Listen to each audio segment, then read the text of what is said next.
My name is Sabrina and welcome back to my channel. Today we're making an easy, quick, and delicious lentil soup, and it starts with this onion. I chopped a half of a large onion and I'm going to put it in a pan and saute it with a little bit of oil and a little bit of water as well. You don't have to use any oil if you like. You can certainly saute this straight with just water. Mix your onions until they become translucent and then begin to get a little soft. This pot's going to be cooking for a while, so you don't have to cook it too long. To your onions, you're going to add about 3 cloves of garlic and just mix it up a little bit. Garlic burns very quickly, so don't take your eyes off of this pot once you add the garlic to it. Just continue to mix around until everything is incorporated and the garlic and the onions begin to smell absolutely delicious. If anything does stick, just add a little bit more water and it'll come right off the bottom, I promise. To your pan, you're now going to add about 1 cup of rinsed red lentils. Red lentils cook the fastest out of all lentils. They kind of melt right into whatever you're cooking, so this is perfect for 30 minutes. I'm also going to add about 1.5 to 2 cups of matchstick carrots. Now these are the only carrots I had that were already ready, so if you want to chop or dice or put any kind of carrots in, just make sure they are kind of small, but use what you have. Just mix all of these up. Right now I have my onions and my garlic, carrots and lentils in the pan. And now time to season. I put 1 teaspoon of salt, about 1/4 teaspoon of black pepper.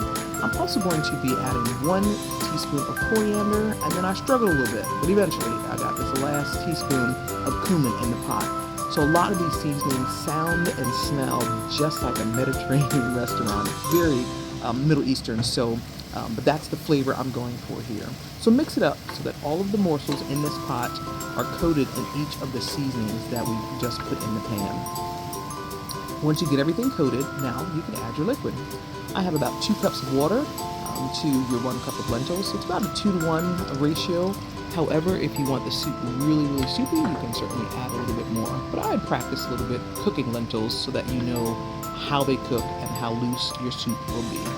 But once you add this, mix it up so that everything is very well coated, everything is underneath the water, and the water is already seasoned, so all you need to do is pop the lid on and walk away for 30 minutes.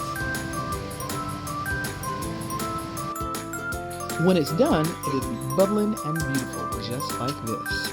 But what you do see is that your lentils are no longer red, they've turned yellow. So yes, red lentils turn yellow when you're cooking them, but it's helping the carrots to just pop. So this is a beautiful soup, but we want it to be a little more creamy. So you can do that in a couple different ways. You can either take about 1 cup or 2 out and put it in a blender and then put it back in, or you can have a stick blender or your immersion blender here that I put right in the pot. Now this pot is big and I have soup just a splattering, but that's alright, it's still going to be delicious, and I still did get my desired effect on how creamy I wanted this soup to be. I topped it off with a freshly squeezed lemon. Actually, I used about 1/2 of a lemon. So you just sort of want to put a little bit of an acid in your soups or your savory meals when you're done, and it just brings out all of the flavors. It just adds something. You don't taste lemon, you just taste goodness once you add lemon to a meal like this. Now, speaking of taste, don't forget, you gotta taste your food before you serve it. So let's see what's needed. I found that I needed a little bit more salt and pepper, so I add a little bit of salt, add a little bit of pepper in here. I could have added some parsley or some other green herb. That would have been even more beautiful, more colors, more nutrition, but also more taste.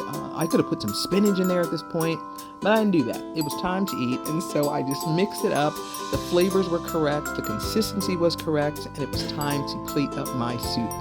So what I did was, while this was cooking, I had sauteed some kale with peppers and onions and garlic on the side, and I just served it right next to my soup. And so it is a beautiful, nutritious meal. I hope you enjoy it. Stay blessed, and I'll see you next video.